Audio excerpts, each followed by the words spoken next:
Please welcome your host for tonight's show, Neumann.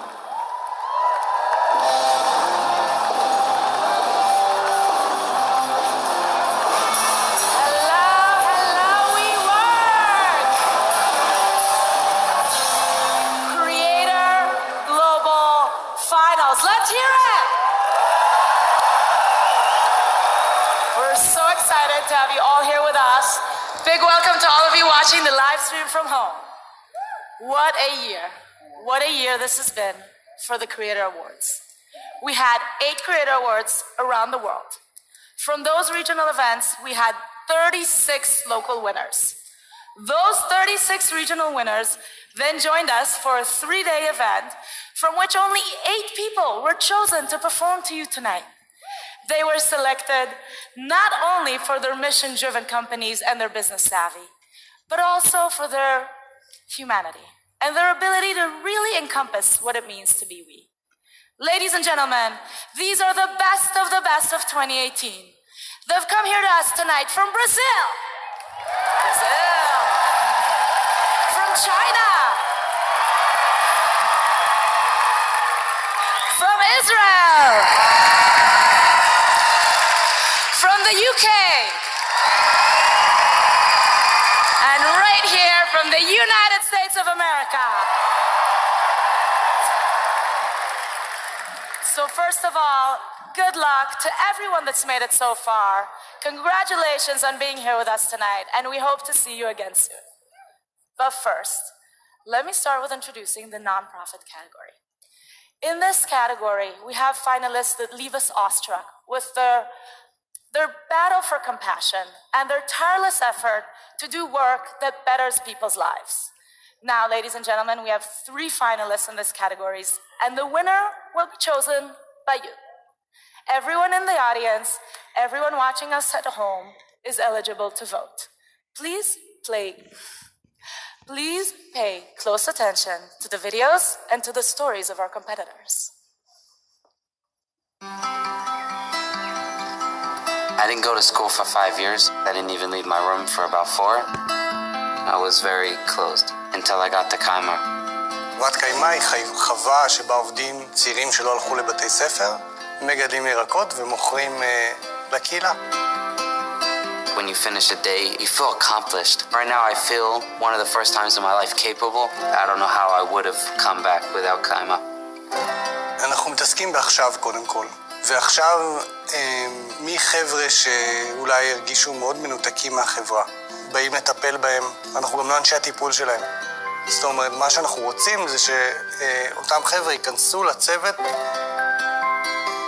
באמת הרוב הגדול נכנס לתפקוד מלא, 80% חוזרים לבתי ספר, ואנחנו צריכים לייצר פלורליזם של מסגרות, כדי שיהיה למגוון האנשים השונים זה בדיוק כמו שחקלאי לא נעמד מעל העגבניה וצועק עליה, נו תתרוממי, תגדלי, תהיי אדומה, וזה בדיוק אותו דבר אצל בני אדם.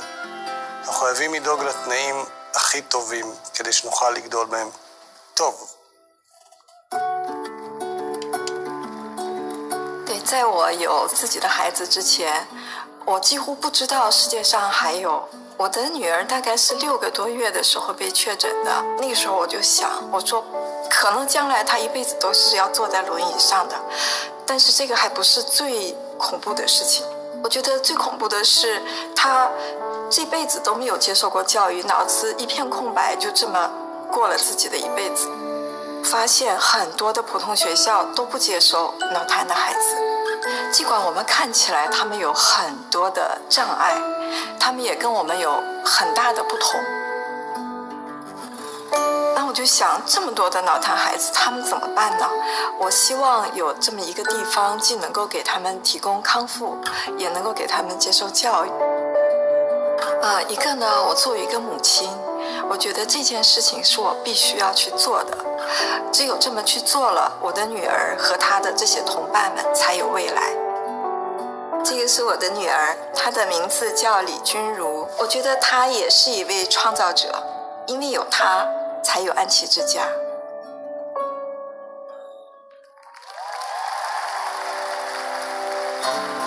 The UK is a developed nation, and it's the 5th biggest economy in the world, so there's no reason that people should be out on the streets homeless. The reason we started Change Piece was because we were sick of walking past people in the streets.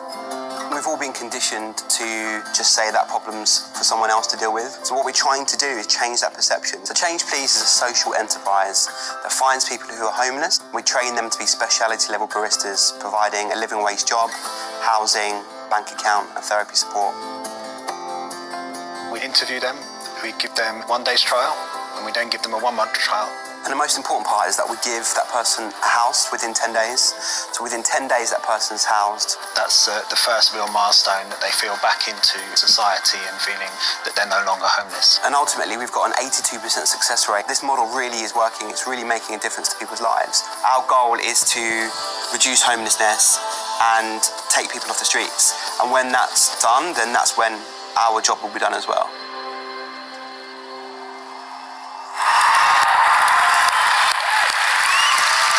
Nice. Now, our finalists are sitting right now in a booth backstage. Do we have them? Nice. Hi, guys. We have the winners from London, Shanghai, and Jerusalem. So the voting is now open. You can go to we.co/creativevote and click for your favorite finalist, the one you would like to see get a big boost in their impact and reach around the world. Voting will remain open until shortly before we announce the winner later on in the night. Now, while you vote, I would like to give a shout out to all the amazing, amazing nonprofits we met around the world throughout the year. Both the individuals and the organizations have been inspirational, to say the least, and WeWork has been honored to be a part of even a smallest tiny smidgen of their journey.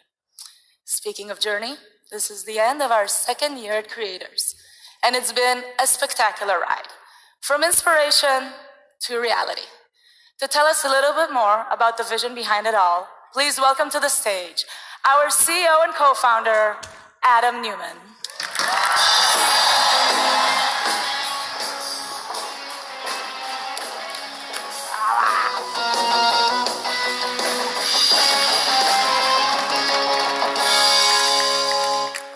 Hello. Shalom. Salam alaikum. Hola. Hello in German, hello in Spanish, hello in Portuguese, hello in Japanese, hello in every single language on this planet. Hello, Elika. It's my daughter. She told me yesterday that I didn't say hello to her first thing. She got upset and she left. Stay, please stay. I'm going to sit next to you. Welcome to Creator Awards 2019. It's a big deal. In case you're wondering, you're a creator, and you're a creator. You're definitely a creator. And you're a creator, and Nika, you're a creator. We're all creators because the world was made for all of us to be all that we can be. And when we started this company, we started with a simple concept. It was called wework, and we wanted to create a world where people make a life and not just a living. Because that's what it's all about. Because making a life means to be the best version that you can be. Making a life means to enjoy the struggle. Making a life means that what I do is bigger than me. And because of that, I can really enjoy it. We then grew a little bit and we added we live, because we wanted to create a world where no one ever feels alone. Because in a world of technology, when we're so connected, no one feels connected. And when we're so connected with our apps and our phones, and I see all the phones looking right now at us, very hard to be connected when you have a phone in front of your face. You're actually disconnected. So the world has never needed people to come together more than today. So we wanted to help and create a world where no one feels alone. Then my wife, my partner, my soulmate, created We Grow to unleash every human being's superpower. Because we all have superpowers, every single one of us. And sometimes we get confused. We think what we're supposed to do is what our parents told us, or what society told us, or what anyone said, but it's not. We have our abilities that were given to us by something greater than us, and it is our challenge in life to find a way to channel them.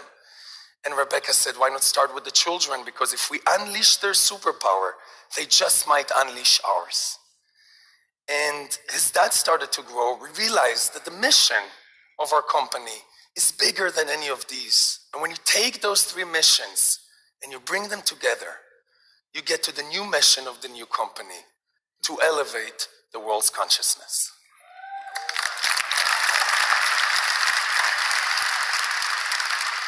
But you know something? Words are cheap. They're easy to say. Action is what matters. And the show you're about to see is action. We're going to choose impact-driving companies. You're helping choose nonprofits, impact-driving nonprofits, and impact-driving companies for a very simple reason. First of all, if you're not going to create an impact, why waste your time? If you're not part of an impact-creating company, how can you wake up every day? Maybe you could in the first year, second year, third year, but by year 10, it gets boring and tired. So we have a theory. If we found the best impact-creating companies on the planet and invested in them and gave them exposure and helped them in every way possible, they'll also become the most successful one. And when I say success, I don't mean the most money, even though I do believe that impact-driving companies will end up being the highest valued companies on this planet. But when I say success, I'm talking about how you treat other people, how you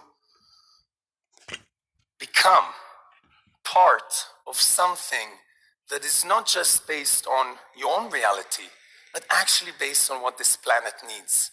And sometimes we walk around and we do this and we do that, and we're missing the simple things. A friend told me this morning, or 2 days ago, if you want to touch the sky, just come from the heart. So the best advice I have for our contestants today is come from the heart, but I hope your head is working, because the judges we have here are really tough. And even though they like impact, they're looking for impact that can also make money. Because if you're going to build a company with impact that's not financially strong, then why do it? And with that, I would love to invite to the stage my friend, partner, and as some of us like to call him, better looking Adam, Ashton Kutcher.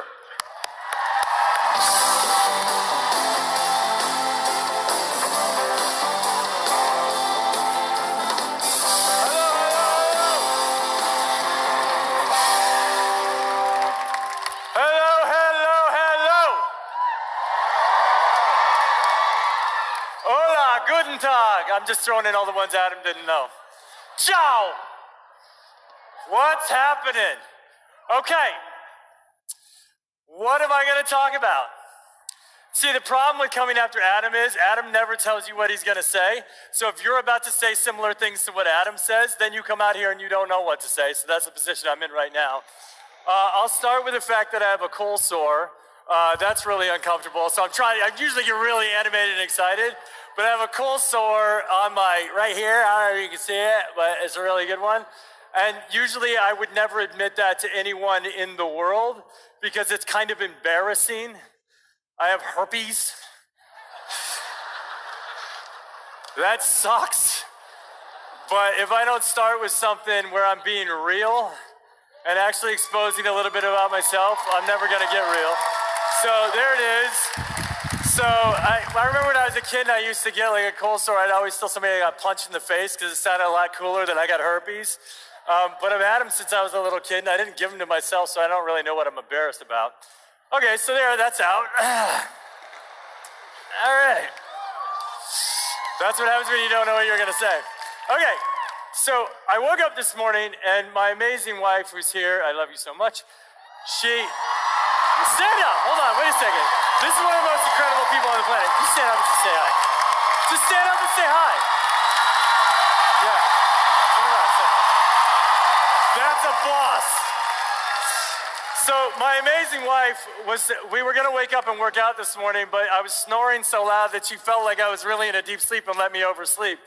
And so I ended up sleeping in a little bit late, and then she was finally like, the kids are up, we're having breakfast, you should come down, it's time to get going another day. This is like 7:20, the kids are little, right? So I come downstairs for breakfast. She's already got everything dialed in because she is that incredible human being in my life that supports everything I do. And I sit down with my kids, and I'm thinking about this. I'm thinking about this moment right here. And I look at my daughter who's 4, and I said, if you could buy anything in the world, what would it be? And to a 4-year-old, that's a very dangerous question. But my daughter says, without a pause, a unicorn. And I'm like, a unicorn? And she's like, yeah, Dad, a unicorn. I'm like, why would you buy it? Why would you buy a unicorn? And she goes, they're magical. And I was like, now I feel dumb that I didn't think that like a unicorn was a good. And then I was like, well, wait.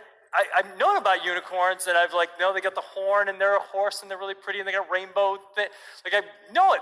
Unicorns are becoming very popular with kids these days, just FYI. So, but I'm like, what?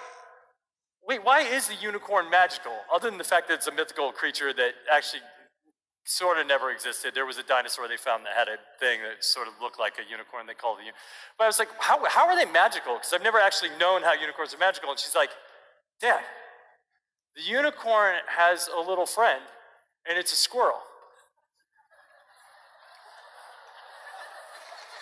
And the squirrel puts the nuts in the ground to hide them for wintertime, and then when it goes to look for them, the unicorn's horn lights up, and it puts the horn in the hole, and the squirrel can find the nut.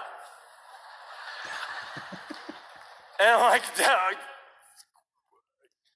I want to buy a unicorn. Because in my line of business, a unicorn means something entirely different, right? I'm an investor. I invest in a lot of companies. And a unicorn is a company that hits $1 billion of value. And once it hits $1 billion, it's a unicorn. WeWork is now a 74 unicorn company. That's pretty fucking awesome. But I'm like, but I like my daughter's definition of a unicorn more than our definition of a unicorn. Because the thing that made the unicorn magic in her story was not that it gave anything, not that it flew, but that it had this friend that was a squirrel, and it knew that being a good friend was to help the squirrel realize this potential that it had hidden away. I like that definition of a unicorn a lot better than some monetary value. I like the notion that a unicorn company is a company that gives to its consumers, that gives to its clients, that gives to its citizens something that unlocks a potential that is inside of them. I want a friend that's a unicorn. I want a friend that's a unicorn that comes to me and unlocks my potential. And I want everyone here to have a unicorn. Because who here feels like they have some potential inside them? Who here feels like they've got something inside that's inside of you That superpower that Adam was talking about, that's in there deep, that is covered in anger, that's covered in resentment, that's covered in animosity, that may be covered in fear, that may be covered by some parent that told you something wrong, or some mentor that gave you bad advice, or some teacher that just didn't believe in you. You covered up that purpose. You covered up that potential. And all you need is a unicorn to come light the way and show you that you can do that you can be that you can elevate that purpose, that potential, and drive it into the world in a way that changes other people's lives, where suddenly, instead of being the squirrel, you become the unicorn. I want to be a unicorn. I want you to be unicorns, and together we can do that. I was reading some studies. I was doing a little bit of research, and I was looking into World War II. And I was checking out this thing. So in World War II, there were like 250,000 people in the army at the time when World War II began. And all of a sudden, they started drafting people and bringing people in. And the military generals started to get really frustrated, because all these new soldiers that were coming in, they were questioning things. They weren't necessarily taking orders. They weren't following the chain of command. And so they brought in this person who was like a sociologist, and they checked it out, and they started to dig into what this was about, why there was this difference between the old soldiers and the new soldiers, and what they could do to help. And what they realized is all these military generals before this point were trying to motivate people based on hate for the enemy. They were saying, the Germans, the Japanese, hate for the enemy, that's what's going to drive these soldiers. That's what's going to create discipline. That's what's going to push them through to the next level. And that's what's going to get them to give me 10 more push-ups and listen to my commands when I give them. And the sociologists came in, and what they quickly realized was, it wasn't the hate for the enemy. It was the love for the other soldiers. That's what could drive people. And so if I could give you one thing today, I give you that piece of information, because it's the love that we all have for one another here. It's being each other's unicorn in each other's life. If we see some locked potential in somebody that we're working with, and we can rise them up, then we rise we up. And then we can rise everybody up. And that's what we're here to do today.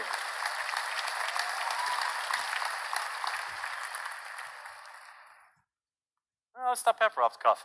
Okay, so next up, we got something really exciting. This is a business venture portion of the show, okay? So we're gonna bring out some companies that have real unlocked potential, okay? And our goal is to find the company that we can rise up, all of us together, all right? So I brought some friends along that are gonna help judge this competition. They're gonna help find that company, that are gonna help find that unicorn. So let's bring them out here now. Please give a warm welcome to our first judge, Kirsten Green, the founder and managing partner of Forerunner Ventures. She's been named Time Magazine's 100 Most Influential People and one of New York Times' top 20 venture capitalists in 2017 and 2018.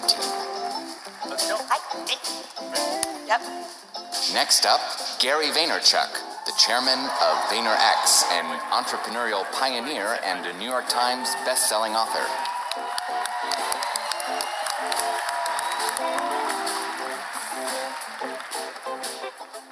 Sean Combs is a powerhouse entrepreneur and head of Combs Enterprises, which includes a portfolio of companies and is known worldwide for its award-winning, market-defining successes in music, fashion, fragrance, beverage, spirits, marketing, film, television, media, and more.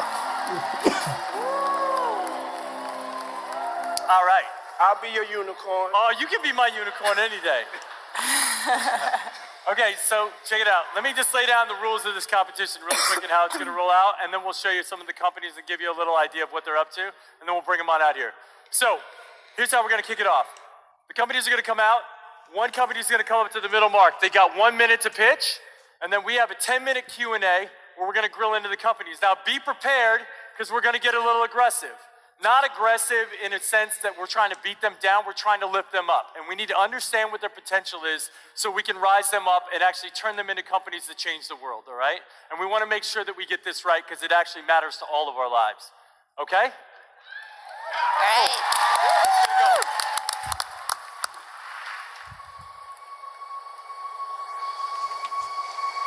I always knew I was destined to go out on my own, to be an entrepreneur and build something to go change the world. And I'm doing it for my 2-year-old son.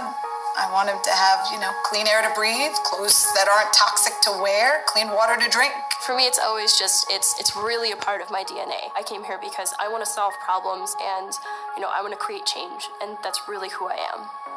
Realmente, o que a gente é? Acredito que olhar é uma coisa que falta hoje em dia, como ser humano. E a Raiz nasce exatamente para gerar troca entre as pessoas. In China, mothers, they don't have the bargaining power. They just want to check about the baby's health. So we want to bring this service back to the home. I hope my vision and my products can help more and more families. A lot of our customers have come to us just saying how much we've changed their lives. Even though it's just hair, it's kind of like the start of a journey for a lot of women. We put ourselves out there and it's very vulnerable, but we're working on something that touches literally every single person's life, not just in the United States, but globally. I think at our root, in our hearts, every single person on this planet on some level is a creator. Any vision, any idea, any dream that you have that you put out there in some form, you are creating something, making a difference and making an impact in this world. The community of WeWork has been like family. Everyone's doing incredible things and changing the lives of people in their countries. Money is a side effect of solving problems. There's a privilege there to help people and grow and create solutions. Diversity and creation has no limit. I believe you can change the world. I know you can change the world, and I want a better world for my son. É o que eu quero fazer da minha vida. We are Afrocentric and we are creators. A minha empresa é Raizes e nós somos criadores. I'm from Medinas Health and I'm a creator. 我的名字叫马继良，我是一名创造者。I am the Queen of Raw, and I'm a creator.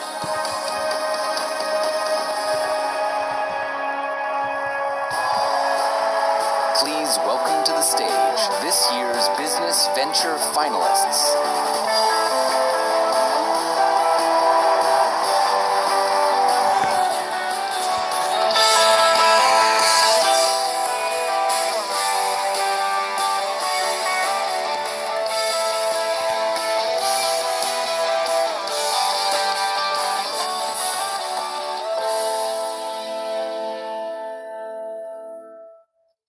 They're badasses. And this is going to be really scary and really exciting at the same time. So let's not waste any time. Let's kick it off. First up. Pitching first, our Nashville winner, Stephanie Benedetto from Queen of Raw.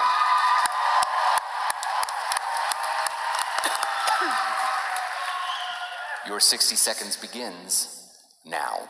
Are you naked right now? You're not, because you're using fabric. It's everywhere. It's where it's supposed to be, covering things like us. And it's where it's not supposed to be, sitting in warehouses around the world, just waiting to be burned or buried. And that wasted fabric is destroying your drinking water. One t-shirt takes 700 gallons of water to produce. It's the #2 polluter in the world. I know this because my family has been in the business for over 100 years. Queen of Raw's marketplace helps those factories sell the $120 billion worth of unused fabric to brands and creators, keeping it out of landfill and turning that pollution into profit. We've already saved over 700 million gallons of water. And with your support, we can make that 4 billion gallons by 2025. I want my 3-year-old son to have clean water to drink and a planet to live on. My name is Stephanie Benedetto, and I'm the Queen of Raw.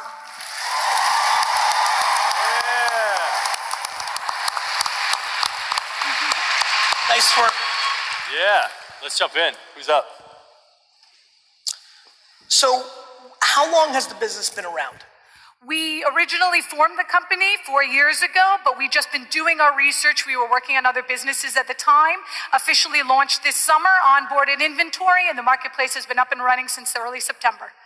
And how much traction have you seen from both sides? Since we started, we've onboarded over 70 suppliers, and we have over 55,000 users. That's with zero PR, marketing, or advertising spend to date.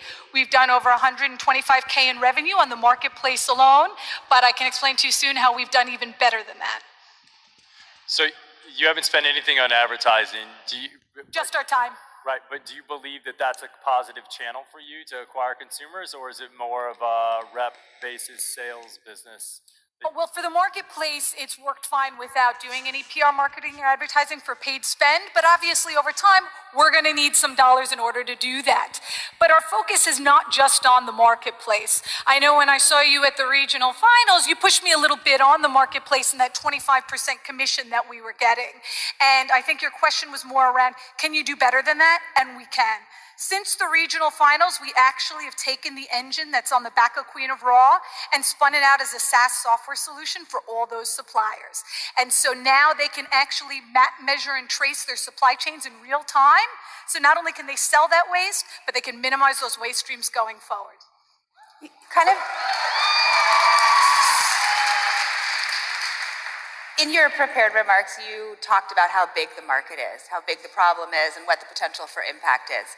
Can you tell us a little bit more about the two sides of the marketplace? Who are the two constituents? What businesses are they in? What do they look like? Are they big companies, small companies? Absolutely. For the marketplace, we sell to small, medium, and large size buyers. That's everyone from a student, a maker, a crafter, and quilter, up to some of the biggest customers in the world, H&M, Reformation, Louis Vuitton. They've all been customers of ours.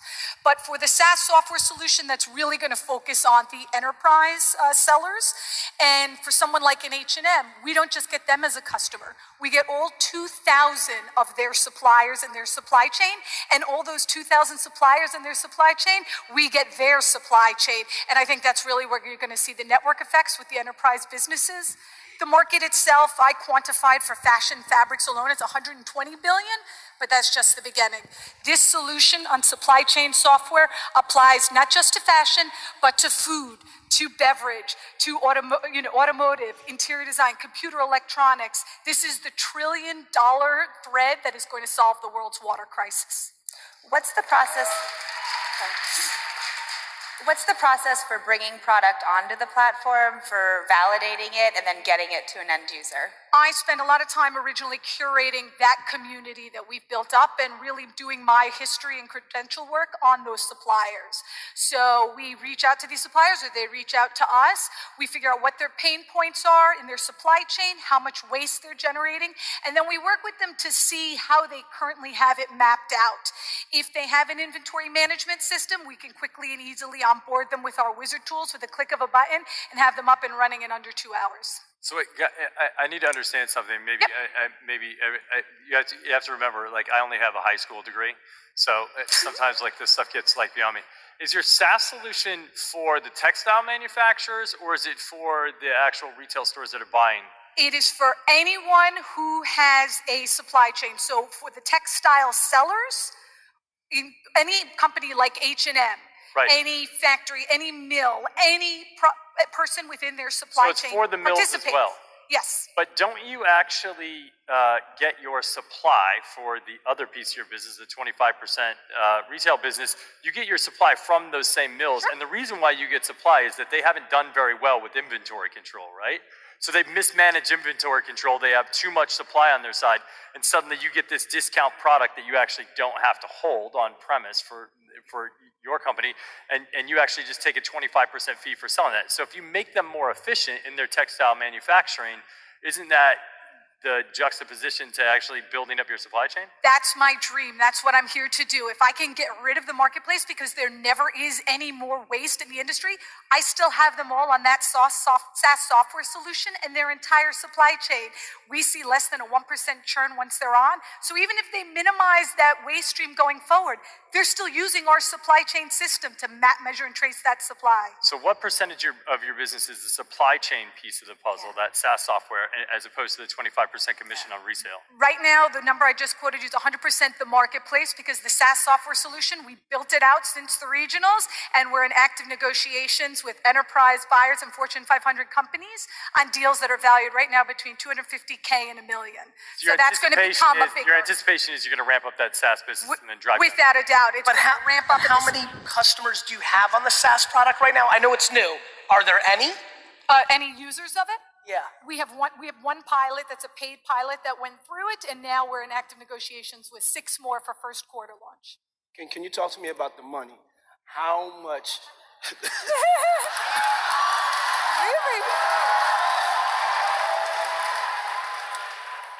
how much on average do you make in a transaction? And tell me how that transaction works. Yep, so for any transaction that takes place on our marketplace, we get an average 25% commission up to 50% commission based on a variety. So based on that, what has been your average? Tell me like in average order values?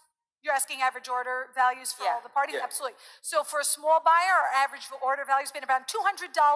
They're the makers, the crafters, the quilters, the low-hanging fruit. For our medium-sized buyers, which has been a sweet spot, they're a few years out of a fashion school, but not big enough to go directly to a factory. Their average order value started at $5,000. They've gone up to $15,000. They're great repeat customers. And then for the large-sized buyers, it started at $20,000. We just closed a $50K deal, and those numbers are going up as well. And that's just the marketplace, not even the SaaS software. So in the very recent times, you basically are switching your business, right? You've spent 4 years on a marketplace thesis, and something in the last half of year has made you realize that, you know, everybody loves two-way marketplaces because we think about eBay, we think about Uber, but we don't talk about this 7 trillion two-way marketplaces that don't succeed because matching those two cycles is extremely difficult. Is this pivot an acknowledgement that the marketplace isn't an actual business? I don't think of it as a pivot. I think of it the same way as WeWork became We Company. This is the we of supply chain, building out the entire supply chain ecosystem. The SaaS software solution has always been in my mind of what I wanted to build. I just was able to build it and do deals on it quicker than I even expected. And this to me is the opportunities that as any startup we should be thinking about. Because, the word pivot is often, I think, misused in the industry. It's just the natural evolution of a business. It's how we're able to iterate quicker. And I think in the future, the shadow markets that I'm not even thinking about today, maybe even bigger and better than the SaaS software solution, that's how we're going to become that unicorn. It's very nice that you're impressed, but that's a pivot. What kind of analogy?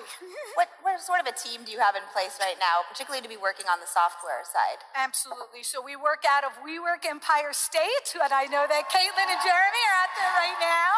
And my core team management have been together since the very beginning. My CTO co-founder, he came from Wall Street building out major systems, the Citibank Smith Barney that processed millions of dollars a day, and a full stack developer.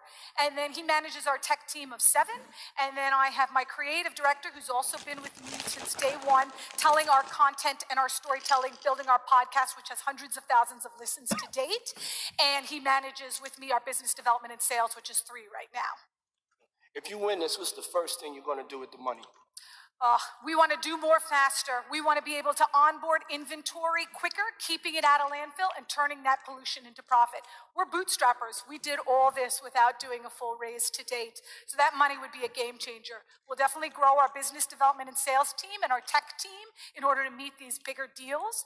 Absolutely, we need to be continuing to build the SaaS software solution, but we're also partners with Aveda, Caring, and Stella McCartney on an incredible non-for-profit.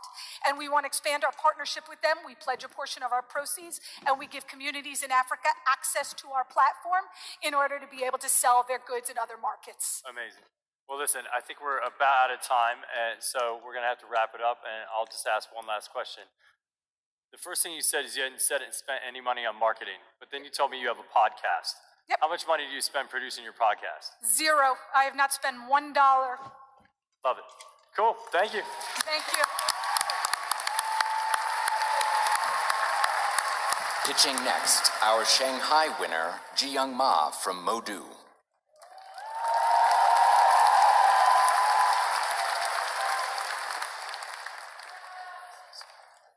Your 60 seconds begins now.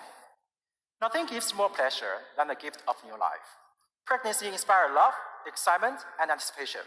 But sometimes they also come with worry, challenge, and isolation. It's hard to believe, but despite the fact that the mother and her baby share the same body, mothers still feel disconnected. Modo is a safe, non-invasive solution to help mothers to connect with and check on their babies whenever they want, without adding radiation or ultrasound. It tracks babies' vital signs, movements, provides health advice, connects mothers to be with their families and friends, even enables them to share Modo with those who can't afford it.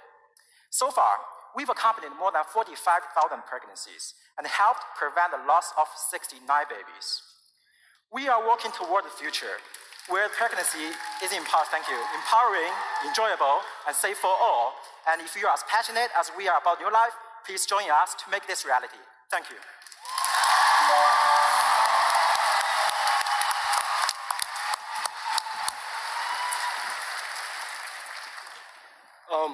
Is there somebody that could turn on this monitor so I can hear a little better? I want to just make sure I hear everything. Can I see the? Yeah. Let me see. Pass it. Yeah, that's a good question. I'd like to see it too. Yeah. That's the actual device.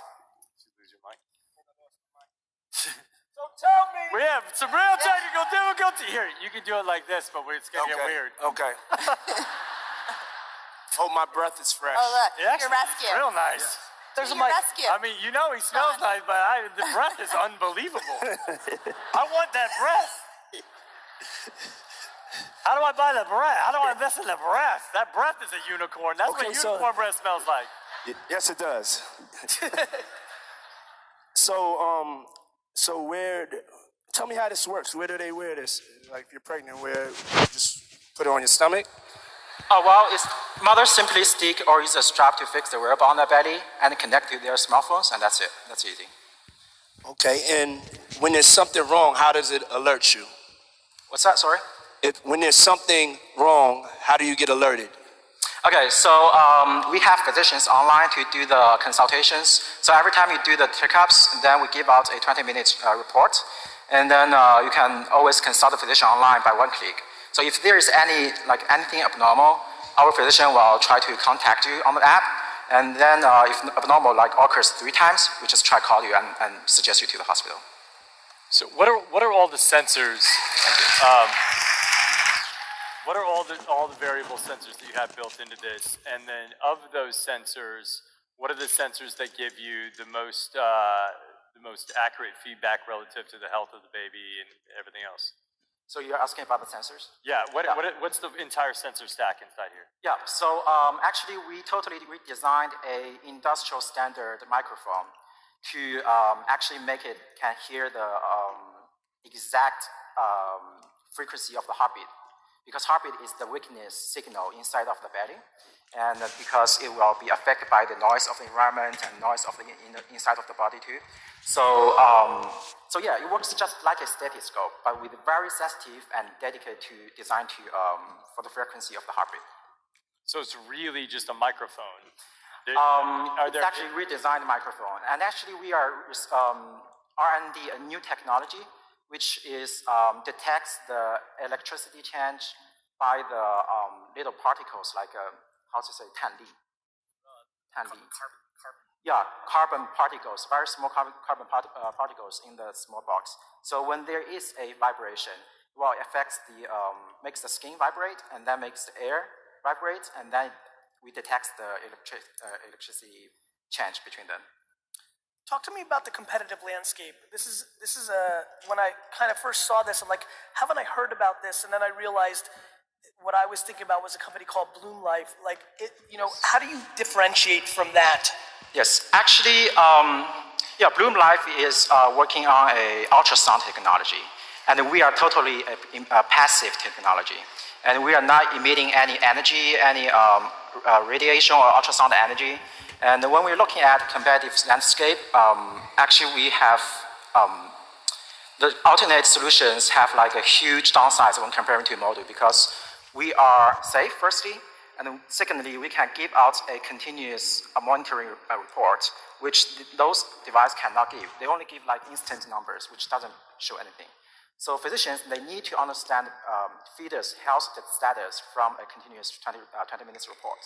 And thirdly, which is the most important, we connect mothers.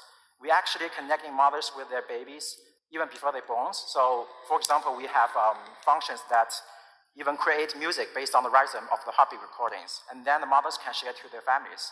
And we even can enable mothers to see their babies is actually joying based on the patterns of the kicks. And then, for example, when I was in Dubai last year and my wife got pregnant, and my baby was just like give her a hot kick, which hurts, and my phone just instantly give me notification that, wow, your baby give like a 5-star kick. So, is this a product that a consumer is going and seeking on their own, or is it something that they're deciding to use in connection with their doctor? And if so, is there a particular condition or some concern that's sort of prompting the use of it? Oh, sorry, I may need your help.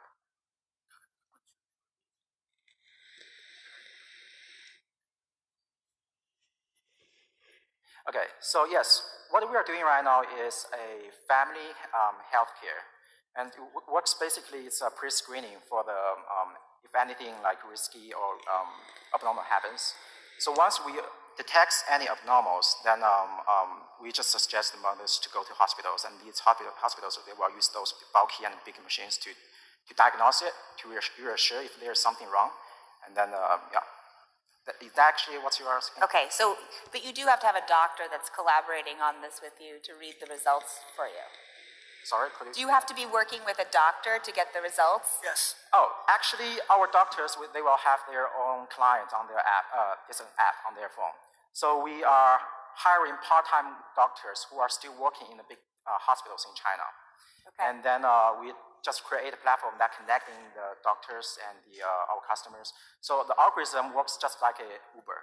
So if you send out the order, then someone just can try to catch it and read out the reports. Yeah. Okay.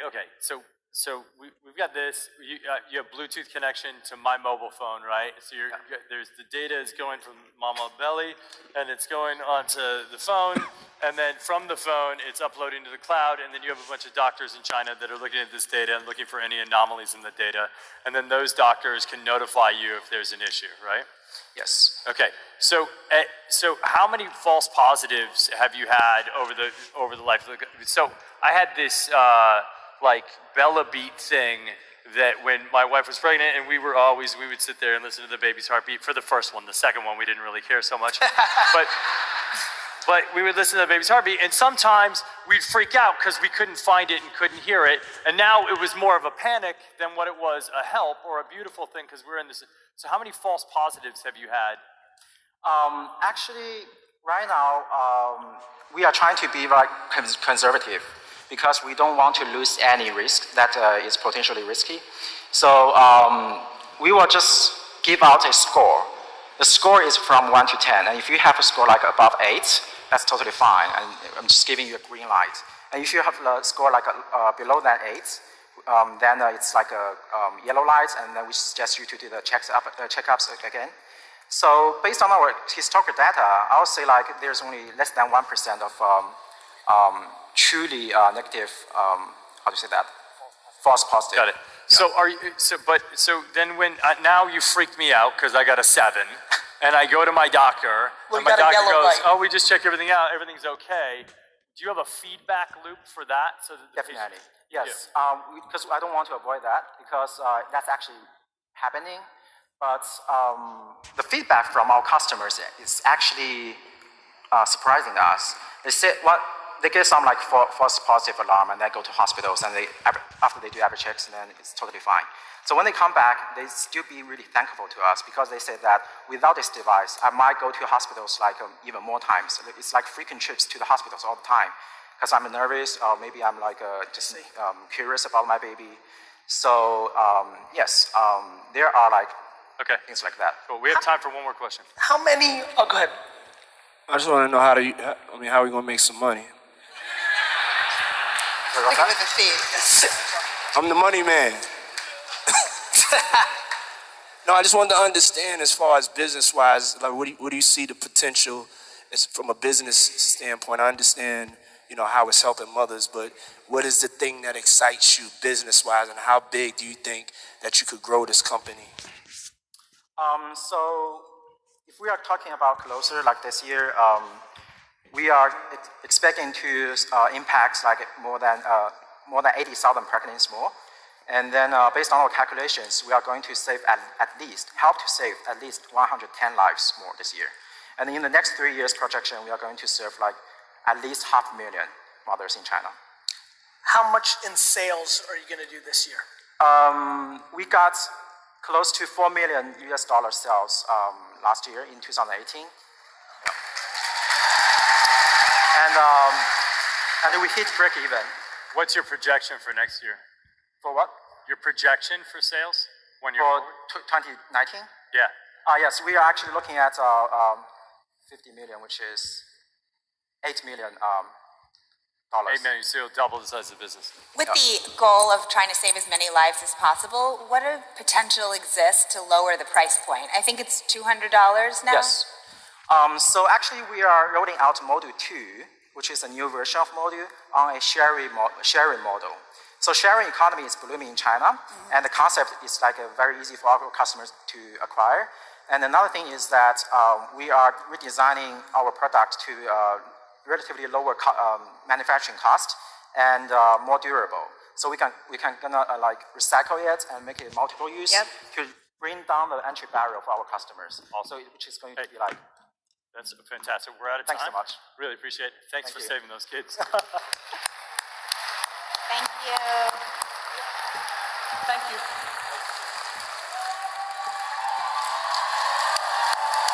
Pitching next, our San Francisco winner, Chloe Alpert from Medinas Health.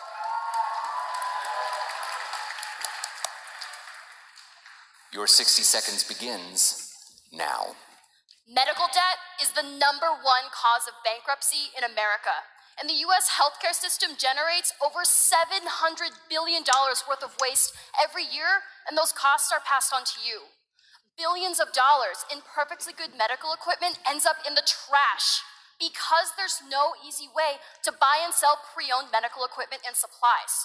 There are hospitals and people without care all over the world who desperately need it. Medinas Health is solving this problem with our global pre-owned marketplace and our software platform. We've only been operational for 11 months, and we've helped 12 hospitals save nearly $20 million in sales equivalency. $1 million from WeWork means that we can hire more people to grow Medinas, saving money, reducing waste, and saving lives. We all want to see a future where our healthcare costs can go down instead of up. Help us solve a part of this $700 billion problem. Thank you.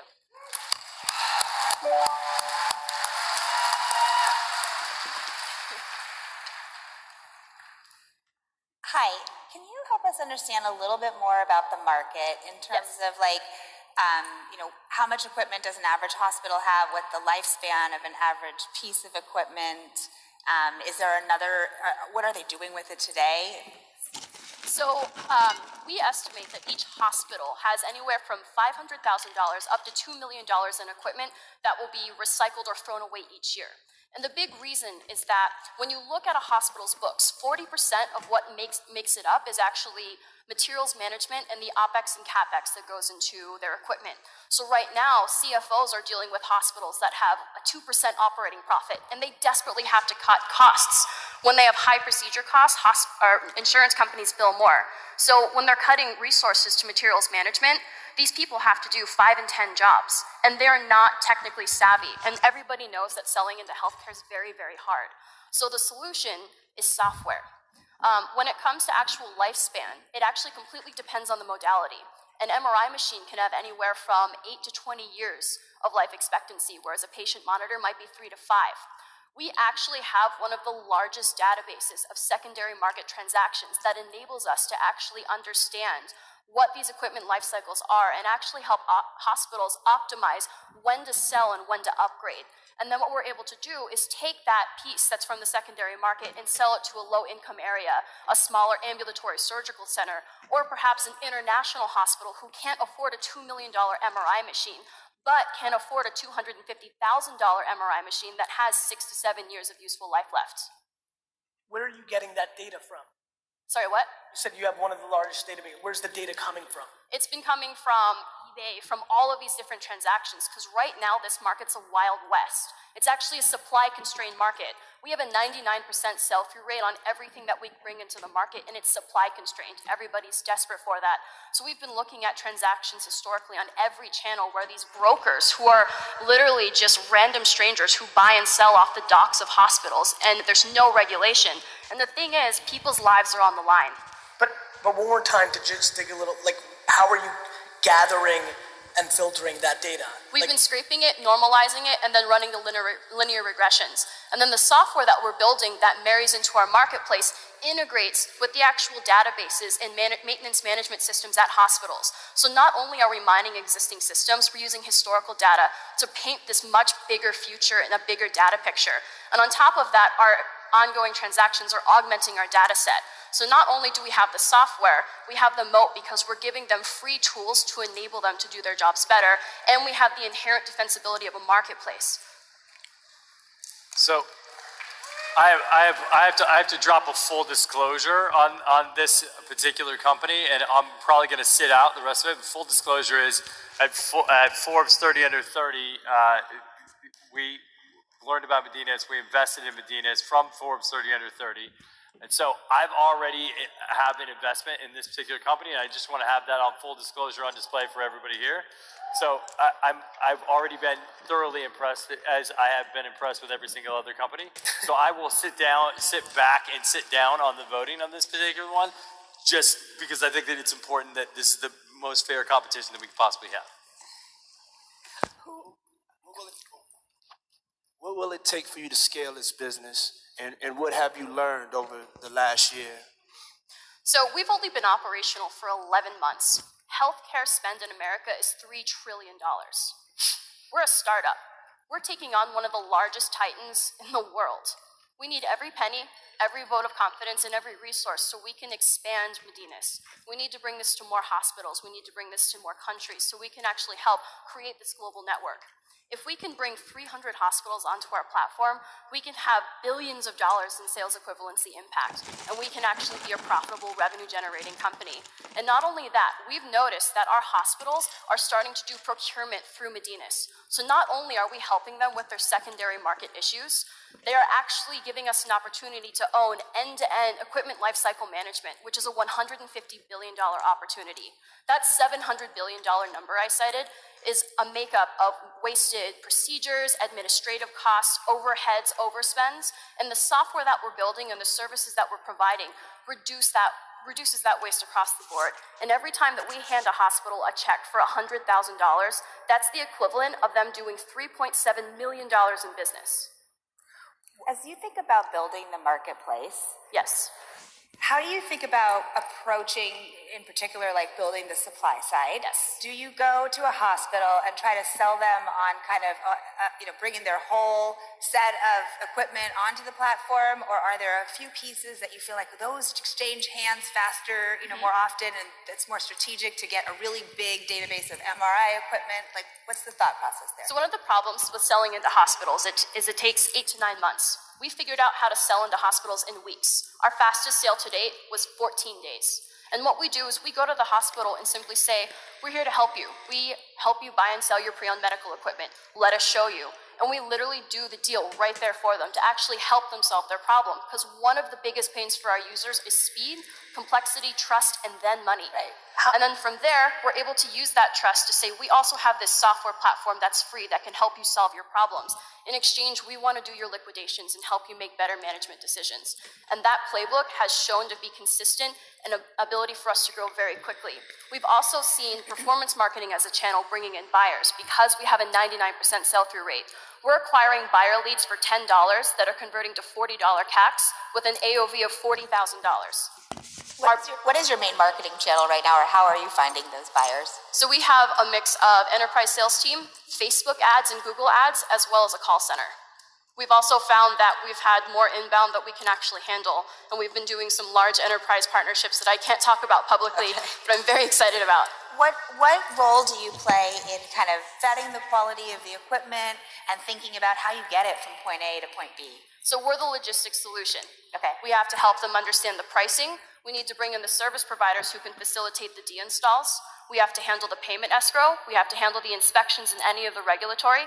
And we have to handle the service and the warranties. We have all third-party service providers on our marketplace, and we act as the trust layer like Airbnb and eBay. We keep everybody accountable. We are that trust layer that hospitals go to, and then in exchange, we get a percentage of every single transaction. How many hospitals do you have? We have 12. And we currently are aiming to get 20 to 40 by the end of 2018. We're projecting $6 to $10 million in sales. And how many have you asked to get their business. So you've gotten 12 yeses. How many no's have you gotten? We haven't had a no yet. How does price discovery work? Why haven't you asked more hospitals then? So we've only been around for 11 months, and the software that we're building is very complex. We literally raised $1 million pre-product, pre-revenue after spending about 14 months researching this problem. So right now, we tripled for 4 months in a row when we started doing sales, and then we actually had to pause because we couldn't handle the inbound, and we had to build more software. We're about to turn on the machine again here in 2019, and we're hoping that we can hit about 40 hospitals by the end of the year. If we can do that, we think that can translate to near profitability for us. How many hospitals are in the US? There's 10,473 ambulatory surgical centers and hospitals in the US.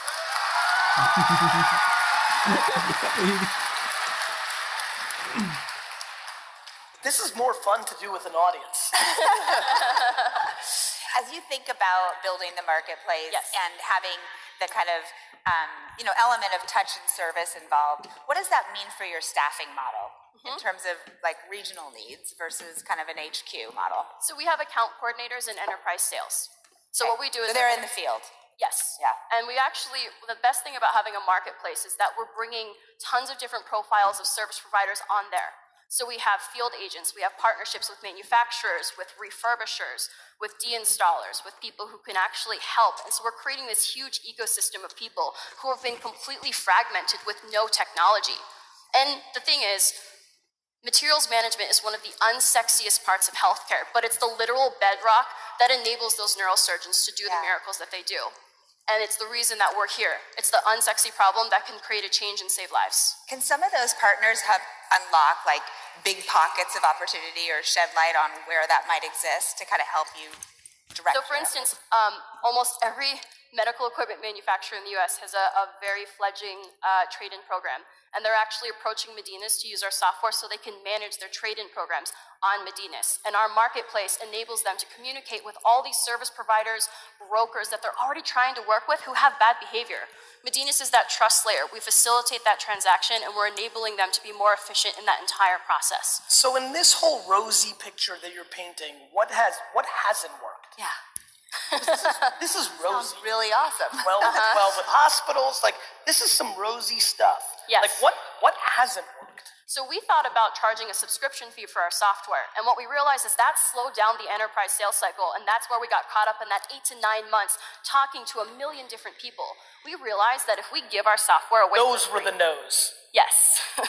Those were the no's, and we tried that at the very beginning, and we realized if we give our software away for free and put our money where our mouth is, we can make money out of the gate, we can build trust, and we can execute. My team has a combined 40 years of experience from companies like GE working in medical equipment management with 25 years of software engineering experience. We have the knowledge, we have the data, we have the speed, and we have the trust. And we have run out of time. Thank you.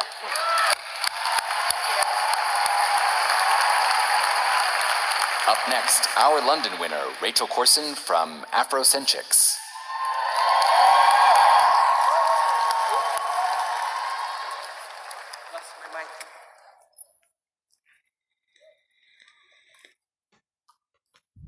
Your 60 seconds begins now. In London, we pitched a global vision, a solution to a worldwide problem. Most people around the world have afro and curly hair, and yet products for this hair type are toxic. They contain ingredients linked to cancer, respiratory problems, and fibroids, and those are just the ones that claim to be natural. For people like me who suffer from eczema and allergies, doing your hair can be a nightmare. At Afrocentric, we formulate natural products to fix a broken industry. With this prize, we can do 3 big things. We'll change the industry by improving our access to the global market, by expanding out through working closely with a bigger team. We're going to hire women in research and development roles and create more jobs in STEM. We're going to increase our in-house capacity by building out a factory. And thank you. Oh, that clock. That clock. How's it going? Good. Good to My see you. mic fell off. Got a bit for it. Oh, what? So yeah, you're gonna blame it on technical difficulty? Yeah. All right. Okay. So since we saw each other in London, yeah, what's happened? You got capital in London, so you were capitalized based on the regionals. What have you managed to build from that point to now? Yeah, lots. So we're currently hiring for 4 new positions. We've grown our team a little bit. I've had a baby. He's backstage. And we've finalized our contract with our outsourcing manufacturers. So that means that we can scale up production. At the moment, and when we pitched, our production levels were quite low, but our demand was up here. And we're at the point where this week we're going to kick off our product trial to test and check that our customers are happy with the new products. And then we're hitting the market. And that brings us a step closer to being able to go global. Amazing. Thank you. Can you tell us a little bit about the profile of your current business, the product lineup, and where you're currently sold? Sure. So in the UK, the natural hair care market is about 25 years behind the US. We've been going for about 10 years. So there have been some large exits in the industry. You've got Sheer Moisture, who've sold to Unilever. You've got Walker & Co., who've recently sold their brand, including one of our competitors to Procter & Gamble. You've got all these kind of big things happening. And in the UK, where it's behind, we've been the first brand to actually launch in a major retailer. So we've launched in Whole Foods in the UK. That was really difficult to do because they've got high standards. In the UK, they only have about 7 stores. In the US, they've got over 400. So going global for us means that we'll be able to go into those stores. So in the UK, in the last 12 months alone, we've won about 5 different awards for our company. Our customers love us. We've got an average 4.7-star rating across the range. And we call up customers to speak to them to find out what's going on with that 0.3 stars because we want to get 5. And essentially, it's that our packaging needs to change. So the trial we're about to run is with the new packaging. And as you think about growing your business, where do you imagine kind of expanding on your retail footprint? Yeah, definitely. So we differentiate ourselves in that we go direct to consumer. Okay. So expanding to retailers is important in terms of accessibility and reach and also credibility. So lots of people discover us online and many discover us in stores and then they go online. So brands like Glossier, who you've invested in, they focus on offline events as well as online. That's what we do. So the retailers we're working with at the moment, there are big doors open that we can walk through with more money. Yeah. So after winning the prize in London, we realized, okay, we're a step closer to being able to hit the US and partner with, local influencers, contract manufacturers there. We've priced that out and we know that we can do that with this prize. Hey, Rachel, can you slide this way just a little bit to that little pink T on the, there we go. Oh, okay. I just want to make sure everybody out here can see you. With your Whole Foods, you're in Whole Foods in the UK right now. What's your sell-through look like at Whole Foods? Sorry, could you say that again? Your sell-through, of the products that you send and sell? Yeah, so it's going well. They've said that for a new brand, we're one of the best. We're doing a fantastic job. They're ordering weekly, and at the moment, our team are constantly in the kitchen because we're still making the product. So it started when myself and my business partner, who's in the audience, at university, just started making stuff out in our university kitchen. It's still based in a kitchen, so our sales are not huge. Without any money, we managed to turn over basically over $100,000, and that was without investment. So we know what we can do. We know that over the next 3 years, we're projected to make $4 million based on what we've gotten so far. And if we get this investment, we'll be able to reach people in the US, in Africa, in Europe. We already have customers in 23 countries around the globe. We've got Americans paying like $20 for shipping. And that's pretty crazy, right? Good product. So, yeah, and they're constantly asking us. So our American customers were really excited when we launched in Whole Foods. They were like, yay, finally we can go down and get it. But that was just the UK Whole Foods. So the demand is there. How did they know about you? How do they know about us? Okay, so we've had no budget for marketing. We've had to be really smart. We've had to work. That's the best. Then you got to learn how to connect with your marketing, customers. basically. So we like following Gary V's material, other people online, so we make sure that we really know what we're talking about, that we've studied this stuff. So I did a law degree, Joyson did sociology, but then we've taken courses in the area. I've studied trichology, know way too much about hair, and that means that we're regularly invited to speak to audiences at events. We run our own events. So the key things are the split of offline and online community building. So we've got a huge mailing list. We've got a reach of over 16,000 people around the globe. And that was before I went on maternity leave. So it's a lot higher now. And that means that people are waiting for us to launch products and they want to buy them straight away. So just for context, to frame it up, what was last year's sales? I know it's in the kitchen. Yeah. I understand that you can't That's scale fine. that. So but just so I know. year's sales were approximately $70,000. 70? That's in my head. You can use pounds, just. Okay, yeah, in pounds, £58,000. And was that was 100% at that point direct to consumer? No, that was about 80% direct to consumer and about 20% retail. And so the manufacturing to scale now, you said this week you're going to find out. Are you triple checking that the formula works as well now that you're outsourcing it? Yeah, so we've checked it in-house. We've been doing the tech transfer process for about a year. You have to be very careful with this to keep the quality up. So what it is this week is we're finally happy enough with stuff to send it out to our product trial club. So it's kind of like how chocolate brands do it. You know, they send out new flavors of chocolate, let people try it, get feedback, make sure everything is great, and then we can send final tweaks. So they might say, for instance, that the scent isn't strong enough or it's too strong, and then that's just a quick tweak. So we're about, a couple of months off of releasing the new products. One more question. I think that, I guess a strategy question. Why were you willing to go to Whole Foods this early when the base of the business is so small? And what is so great about the world we live in today is that direct-to-consumer brands have the opportunity to hit more scale, to give them leverage against retailers, which then starts the process of you losing control and margin. So what was the thought process of going to Whole Foods this early? That's a fantastic question. Thank you. The key thing is trust and credibility. So we're in an industry where consumers do not trust the brands. They don't trust the people selling them hair care products because they have, burns on their scalp from products. They've had allergic reactions. Our customers really love us. They send us emails all the time. They call us up. We speak to them on Twitter, Instagram. Every day we're having constant interactions with them because they actually trust us. So that means they tell their friends about us, they tell their family. For people who haven't heard of us yet, and there are millions of people in the world that we want to target that need these products, the best thing for them is to see that we're associated with brands that are premium and brands that are safe, safe, natural brands. So it's really difficult to get into Whole Foods. The kinds of shoppers that go there, they know that everything on the shelves is safe for them to use. So if you've got a mother who's got straight hair, say, and she's got a mixed race child with curly afro hair, she's frustrated because she's got a whole load of products for her hair, but there's nothing that she wants to dare put on her precious child's hair and skin.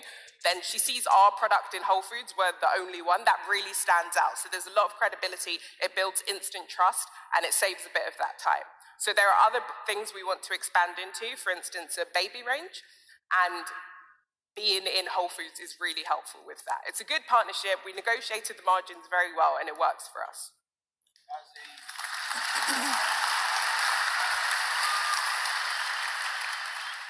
As a person with black hair, yes, can you tell me why this product would be good for me? And do you have y'all received or gotten any scientific data to back that up? Yeah, so we are an analytics and data-driven company. We work with top scientists around the world. So in fact, another thing that's happened since we pitched last is we've just brought on board another team member who did a PhD with Unilever, and one of the scientists who's working with us on the tech transfer program to the factory is actually Procter & Gamble. So we work with the top, and the thing that differentiates us is that we use natural ingredients and we do a lot of formulation. So the big brands, they're not spending that time with their in the labs formulating and using the best ingredients. I'll give you an example. So artificial fragrance is in pretty much every product for black hair. So when a woman walks into the room, you kind of smell coconuts and it's a bit overwhelming. That's because someone has decided that apparently black women want to smell like coconuts and have this strong smell. And it's also really cheap.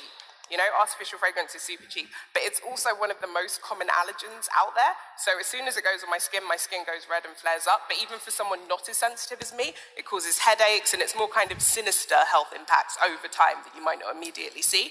Whereas we use essential oils. So they're more expensive, which is why the bigger guys avoid them, but they have other benefits. So they stimulate blood flow to the scalp, they smell good, they can do, you know, be anti-inflammatory. So we choose to make sure that every single ingredient in our product serves a purpose for the customer. It's not about just increasing shelf life and making it smell good to trick you into buying it. It's about what's actually good for your health. And our families use the products. We use the products. We don't use anything else. So we're not going to sell you something that we don't use ourselves. Whereas our competitors have actually tried to buy our company, tried to white label our goods, because they don't really know the customers. They don't care about the customers. They don't look like us, basically. So they're selling stuff to a market where they're not really caring very much, whereas we really care. Our customers are like family. But isn't that the Shea Moisture pitch? We actually have to wrap it up. We got to wrap it up. Now, as the black man on the panel, I have a question. Oh, you just pulled the card? No, for real. I need to understand. You just carded me right now? No, Did I just get like carded? No, you didn't. You're the last question. I need to know about the kitchen. Man, I can't believe I need to know about the kitchen. How does the kitchen? Tell me about the kitchen. What's happening in the kitchen? What's happening in the kitchen? That's the question? I'm an entrepreneur. What's happening in the kitchen? No, it's love, brother. Get it. Brother, it's love. Tell me about the kitchen. Tell you about the kitchen. Say you're making it in the kitchen, right? I can't hear properly because my mic fell off. But yeah, you're making it in your How do we make the products in the kitchen? You're making it in your kitchen. Yeah, okay, so it's kind of like a lab space that we've set up. We've got videos of this on our website if you want to check it out, Afrocentric.com. Oh, definitely. And essentially, do you want to know about the process to bring a product to market? Which part of it? Just what's happening. 8 in the What's morning. happening? You got the eggs going. Okay. So it's really not boring. I've gone over time. In brief, we spend months, sometimes years, formulating a product. We've been doing this for 10 years now. Once the product is formulated, and there are many, many stages to that I won't go into, we then send it out to our product trial club. Once that's approved, we go through the testing, where you do microbiology testing, you do stability testing, you zap the products with UV rays, you add gram-positive bacteria, gram-negative bacteria, fungal colonies to see if it will grow, make sure that, everything's working and the product is safely preserved. And then once you've done that and everything's good and the trial club are happy, you then roll it up and scale up the production. It's a lot of paperwork, very, very boring and scientific, but essentially then we are, we have vats of things that we're stirring, not by hand. We've got machinery, and part of what we want to do actually is improve our machinery, because we have a huge ethical impact. We currently use, fair trade organic shea butter, for instance, and we want to have more control over the supply chain. So by investing in better equipment and making our kitchen even better, we can increase our product range and we can get more products out there. Amazing. Thank you very much. Thank you.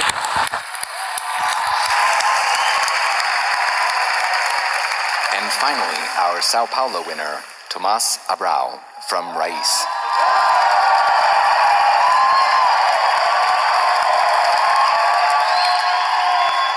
Your 60 seconds begins now. 1/3 of the food in the world is wasted. The use of pesticides is increasing, and 80% of our food comes from family farmers who are living in the rural areas. Raiz is a platform that strengthens the bond between consumers and family farmers, cutting the intermediaries, reducing with the waste, and increasing the farmers' incomes in almost 30%. Yes, the food that we eat has a taste, but behind food, there is a face, there is a name, there is Paula, there is Joviano, there are people.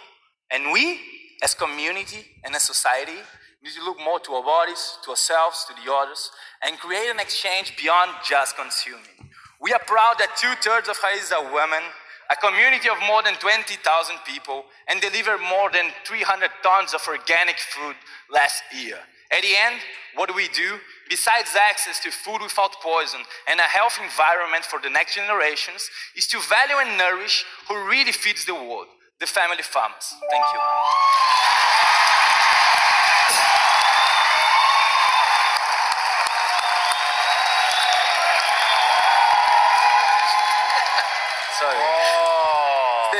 It's the Brazilian storm. Yeah, you know? it is. Bang it up there, ciao.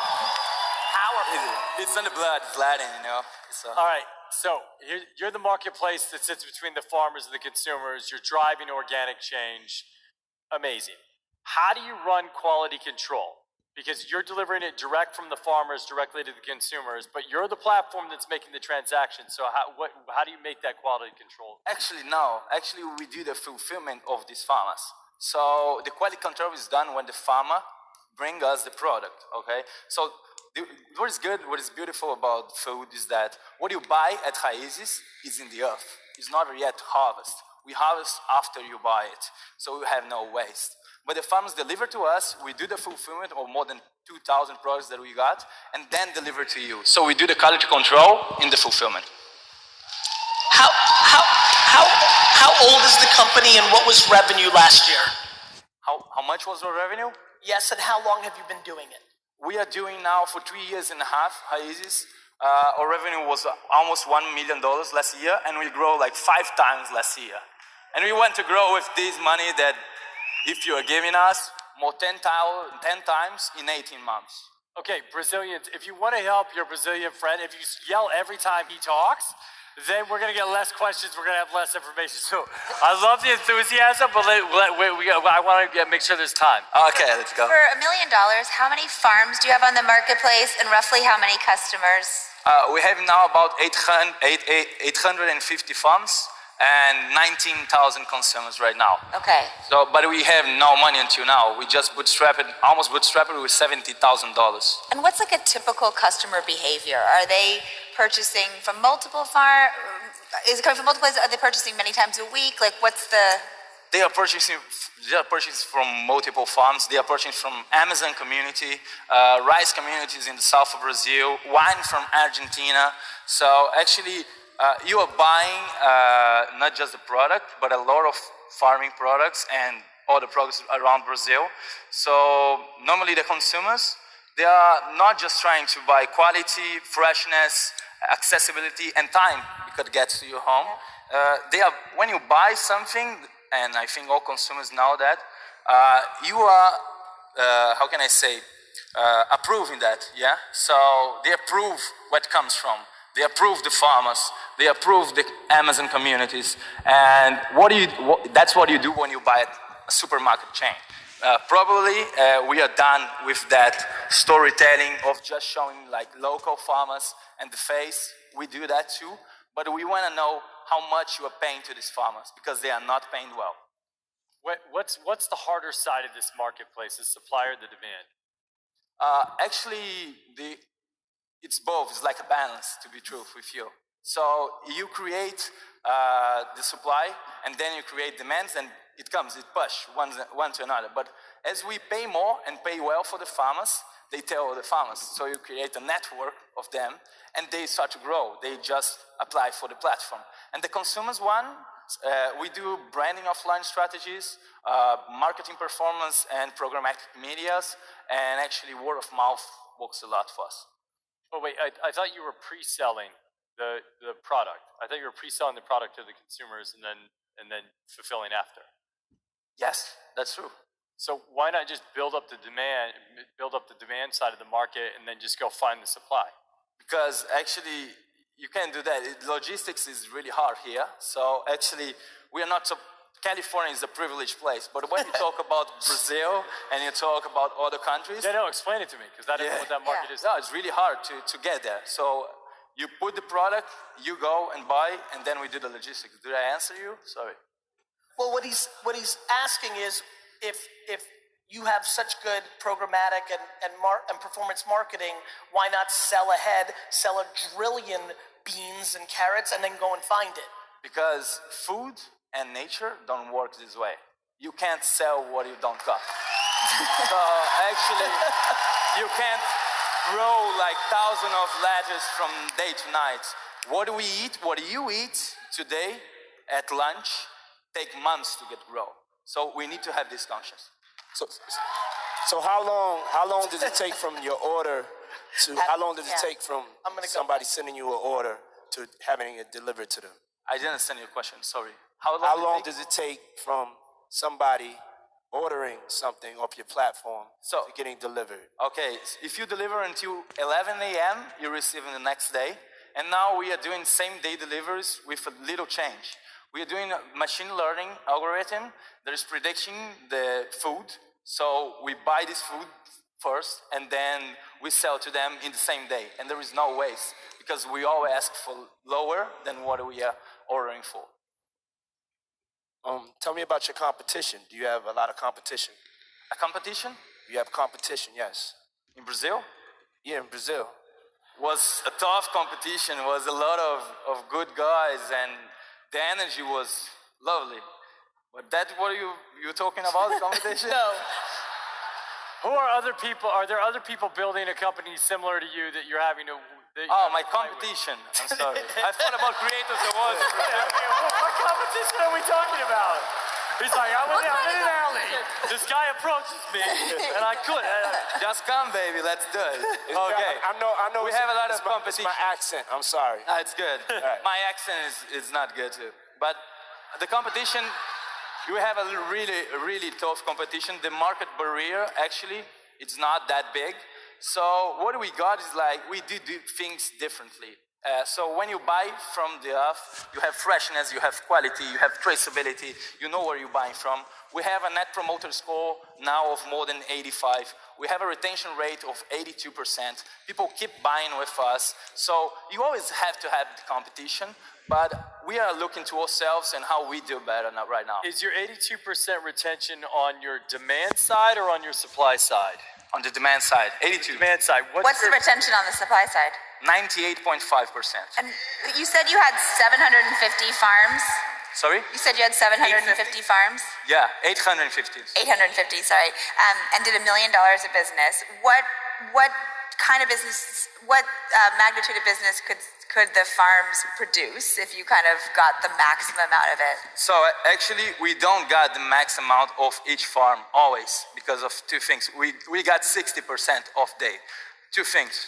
We can almost double from day to night. And the other thing, it's for secure these farmers, because if something got wrong with Raiz, they have to be secure. And we know that. We are always doing this because of the farmers. We are not lowering farmers' prices, never. We can go up with the prices, but not the farmers that we buy. So if you're doing all that logistics, how profitable are you on that $1 million? Actually, how profitable we are? We are profitable now. We just reached break even in October. So we have the technology. We are doing this for 3.5 years now. We know how to do it and we learn each day. But now it's time to go to the market and get traction. So we have 20,000 people in our community now, and we want to go to 200, as I said, in 18 months.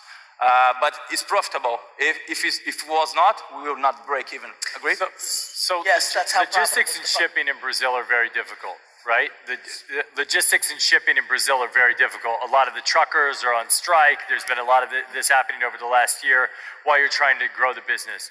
How does that affect your business? Have you taken any losses as a result of that?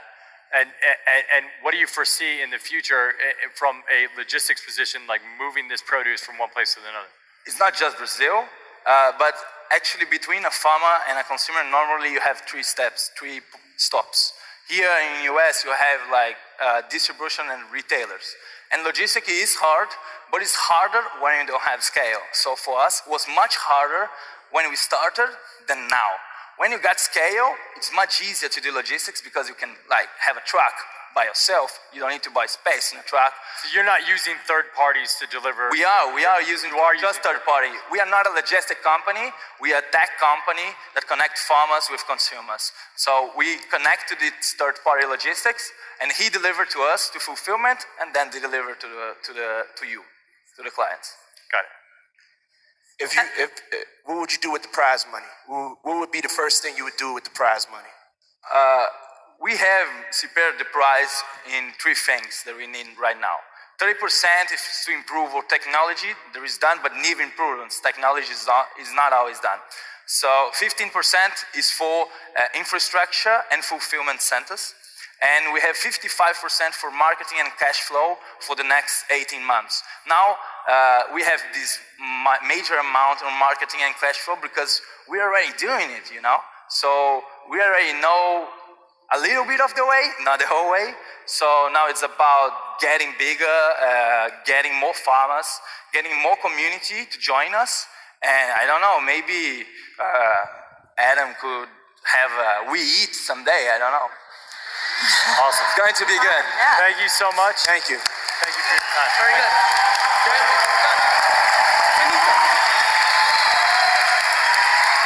All right, how about a big round of applause for all of our finalists? Hey, you guys did a great job. We're going to ask you to step off right now, go to a quiet room, and we're going to talk about you for a little bit. Mostly we're going to say nice stuff.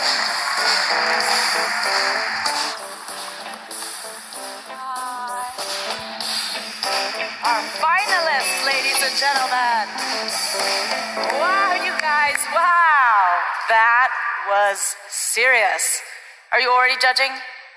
Yeah, I'm trying to break this down. I mean, this is like, I feel like the capital that we're about to inject in one of these companies is actually going to be like a life-changing event. And you know, it's tough because I think we have like 5 extraordinary companies, and figuring out not only which company could use the capital injection for monetary reasons that would be a good investment that would actually ultimately return capital and create circuitry between us and the company, but also which company is going to impact the most lives and is building a sustainable solution that's going to have impact over time. Wow, that's some serious criteria. Serious criteria. Gary, I wanted to ask you, so you break down companies on a regular level. Was there any red flags that came up to you tonight? Well, all of them were red flags. Mainly because I'm sure you all just watched this. What's tough about investing is it's no different than going in a job interview, right? I don't know about you, but those are the 5 greatest companies of all time. Everything was so phenomenal. And so I think what's difficult is, can you navigate all that sunshine and try to realize who actually is in a position to be able to take that capital and make the biggest impact? Right. I mean, that was a PR fest. Yeah, and all different markets. And Sean, I wanted to ask you, you're a master of branding. Yes. Master of branding. Thank you. Were there any companies that stood up to you brand-wise? I would say the last company, Raiz, and Afrocentric. Yeah, I think that there's a huge underserved market in Black beauty and hair care. There's a huge opportunity there. And, you know, the world is becoming more health conscious. It's more important that people are eating food that doesn't have the things in them that are going to kill them. And I think that with Raiz, I feel the sincerity of the mission. And that's one of the things I'm building a brand, is actually feeling the sincerity of why they're doing it. Nice. Yeah. Thank you, Adam. Thank you. Thank you, Adam. Special bond there. Yes. Kirsten, you're an early stage investor. You're a specialist at finding companies just as they're beginning. Were there companies that excited you here as an early stage investor? Yeah, I think one of the most impressive things is to consider that all of these entrepreneurs have founded companies, brought products to life, identified business models, and started getting traction to some degree with very little funding to date, really. And I think that is a demonstration of the sheer will that they're willing to put forward, and that the early scrappiness that they can do to gain some validation for what they're doing. So kind of impressive across the board on that front. Oh, nice. Okay, sounds like it's going to be very hard for you guys to decide. You're very impressed. We better go do that. Ladies and gentlemen, let them choose the creators of 2018. Thank you, judges. All right. Good. Now, as they head backstage, this is your final reminder that if you have not yet voted in the nonprofit category, please do so now. That also goes for all of you watching from home. I was just checking in with the results backstage, and it's very close. So please vote. It's always important to vote. Now, we've had some amazing companies on stage tonight. Had some amazing companies. But I'd like to take a moment and check with some of last year's winners. My name is Elizabeth Lindsay, and I'm the Executive Director of Bite Back. This experience winning the WeWork Creator Awards has completely changed the trajectory of Bite Back. With these awards, we expanded for the first time in our 20-year history outside of Washington, D.C. Winning the awards not only gave us the means to hire more chefs and grow our teams, WeWork helped us become much more efficient, much bigger, and aim much higher. I'm Samantha Snabbs, co-founder and catalyst for Re3D, coming to you live from WeWork University Park. To me, being a creator is more than a noun. It's a privilege. A lot's changed since we won the global finals last year. We've scaled our team by over 30%, and we're still aggressively hiring. Winning the Creator Awards made the company to move to the next stage. We expanded the team, completed the product, including the regulation, and maybe most important, starting our first sales here in Israel. It's been a huge 2018 for us since the Creator Global Finals. We've closed over $2 million in investment, we've tripled the size of our team, and all of that has meant we've been able to triple our impact. Since the 2017 Global Finals, we've been able to move our device from small-scale production to injection molded. So instead of making 10 or 20 of them at a time for the UC, we're making thousands of them at a time. Gigabyte, myself, and the entire Re3D team want to wish everyone participating tonight good luck. Good luck to everyone. Thank you. Good luck.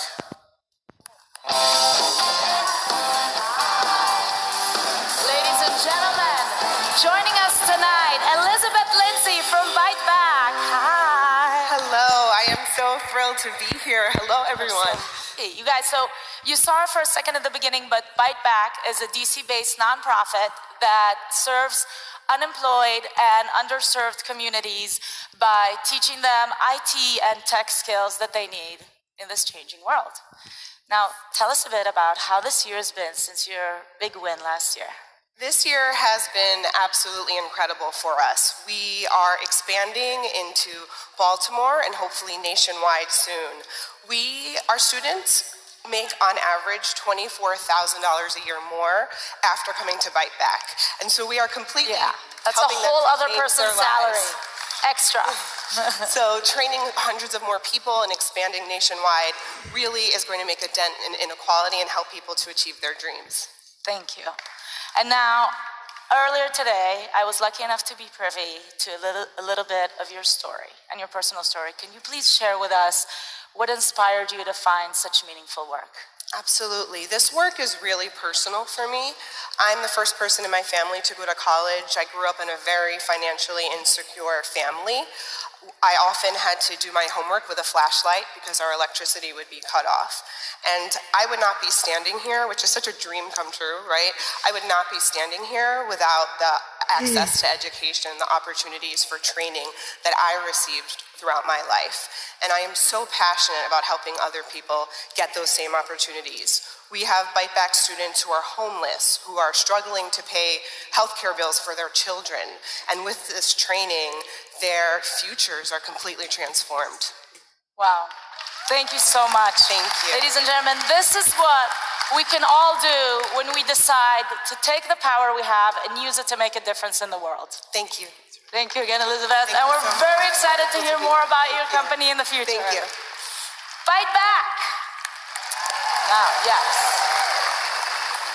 The time has come to help a few more creators make their mark in the world. We've tallied your votes, and the results are in.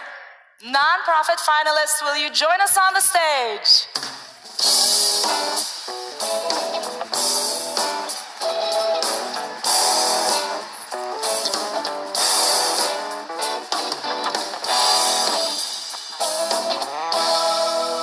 Thank you, guys. Okay, the audience voted here and at home, and they chose Angel's House as our grand prize winner. Please come on up. Congratulations, darling. Let me tell you that you are going back to China and to your company with a prize of $250,000.我要告诉你的就是说，你回到中国的时候，你会带着25万美金回去。Thank you. Thank you. 谢谢大家。Thank you very much. Would you like to share with us something about what you are going to use the money for? 好的，你要不要跟大家分享一下你打算怎么样用这笔钱呢？我们希望为我们的孩子们建立一个梦想家园。We wish we are going to build a place where our children can make their dreams come true. 为他们发展教育的机会，拓展教育的机会。And then also help them to find more opportunities to get better education and development for their career and their life. 让他们成为他们想成为的人。And then, so they have the opportunities to be the person that they always have want to be. Thank you so much. Thank you for coming and thank you for all the work that you're doing. And we'd also like to take this opportunity to thank our other finalists. Thank you for all the work that you're doing. Thank you for coming to join us in California, guys. And God bless. We're very excited to hear more. Bye. Nice to see you again.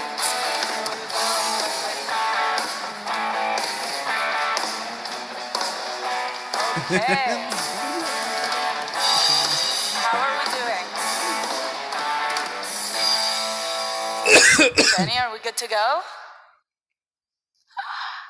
Deliberations are over. Ladies and gentlemen, are you ready to find out whom the judges have chosen for us? Yay! Join me on stage, finalists!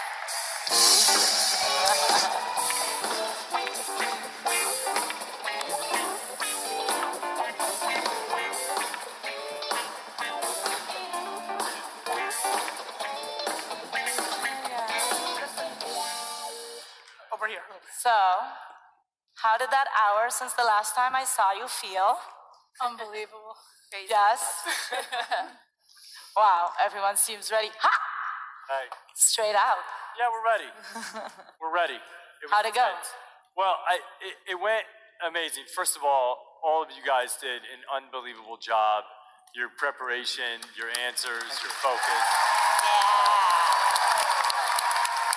You know, it's one thing to do that in a room with investors. It's another thing to do that with investors in front of a giant audience. And it's not easy, and what you did was really awesome. But we have deliberated, and we do have some results. So in the deliberation, every single company standing here actually got a vote to be in the money. So from one of the judges, every single company had a vote to be in the money. But unfortunately, there are only 3 companies that are in the money. So we're going to kick that right off. Gary. Yes. Why don't you present the second runner-up? I will do that, Ashton. Thank you, Gary. You're welcome, Adam. I am very happy to announce that the second runner-up, winning $180,000, is Afrocentric.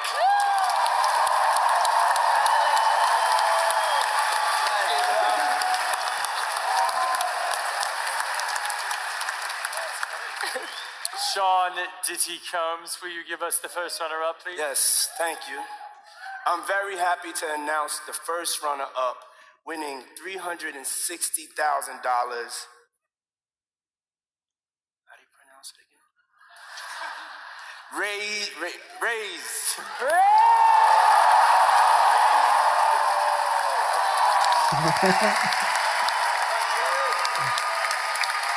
That smile, that shine in those eyes, Tomas. Yeah. All right. This is it. Oh, it's a big prize. Don't we want to know? Kirsten, why don't we tell everybody?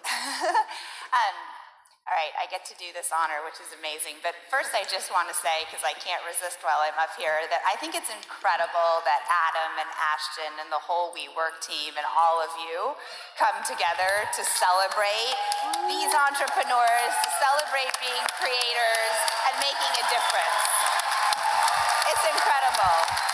And, you know, as judges for this competition tonight and all the ones leading up to this, it's really hard. It's particularly hard when you put it in context of people like with their passions, trying to build businesses that matter, that have a place in the world. And every company up here tonight is one of those. That's why you're here tonight. So, you know what? Everyone's a winner, and I know that sounds maybe a little cheesy, but it's sincerely true, and so are the customers that you guys are servicing. So, thanks for your work you're doing. So, to the prize. So, the grand prize winner, did I say the amount too? Yeah. Say the amount. I mean, this is a big number. I've never been in a competition where they've given out $1 million. $1 million. Amazing. 1 million. Medinas Health.